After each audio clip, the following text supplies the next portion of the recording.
हम दोनों बचपन के दोस्त हैं और सालों से आमने सामने दुकान चला रहे हैं। धंधे की अपनी जगह है, लेकिन हमारी दोस्ती की अपनी जगह है। तुम सुबह से भूखे बैठे हो, पहले ये मैगी खाओ। संजय ने राकेश की तरफ देखा। उसकी आंखों में कोई घमंड या चिढ़ाने का भाव नहीं था, बल्कि सिर्फ एक सच्चे दोस्त की चिंता थी। संजय का गुस्सा धीरे धीरे पिघलने लगा, लेकिन उसका अहंकार अभी भी उसे पूरी तरह झुकने नहीं दे रहा था।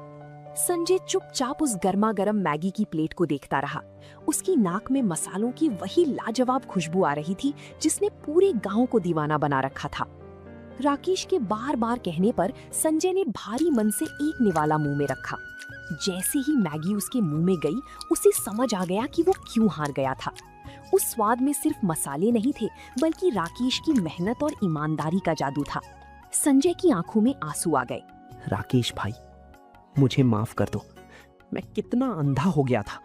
तुम्हारी दुकान चलती देख मेरे मन में इतनी जलन पैदा हो गई कि मैं भूल गया कि तुम मेरे बचपन के दोस्त हो। मैंने तुम्हें नीचा दिखाने के लिए क्या कुछ नहीं किया। अरे संजय भाई, कैसी बातें करते हो? पुरानी बातों को यहीं छोड़ दो। दोस्त हो तुम मेरे। गुस्सा और मुकाबला तो अपनों में ही होता है, दिल छोटा मत करो।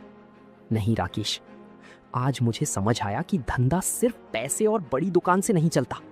मैं शहर से महंगे सॉस और बर्तनों का तमाशा लेकर आया, लेकिन मेरे दिल में खोट था। तुम्हारी हाथ में वो हुनर और सादगी है जो पैसे से नहीं खरीदी जा सकती। मेरी दुकान ठप होनी ही थी। संजय भाई, तुमने कभी खाना बनाने का काम नहीं किया था, इसलिए शुरुआत में ऐसा हुआ। राशन की दुकान में तुम्हारा कोई मुकाबला नहीं है। तुम्हारी समझ और व्यापार करने का तरीका मुझसे कहीं बेहतर है। अगर हम दोनों मिलकर काम करें तो हम बहुत आगे जा सकते हैं। मिलकर? पर राकेश, मेरा तो मैगी का धंधा पूरी तरह ठप हो चुका है। मैं भला तुम्हारे किस काम आऊंगा? संजय भाई, मेरी दुकान पर ग्राहकों की इतनी भीड़ होती है कि मैं अकेला संभाल नहीं पाता।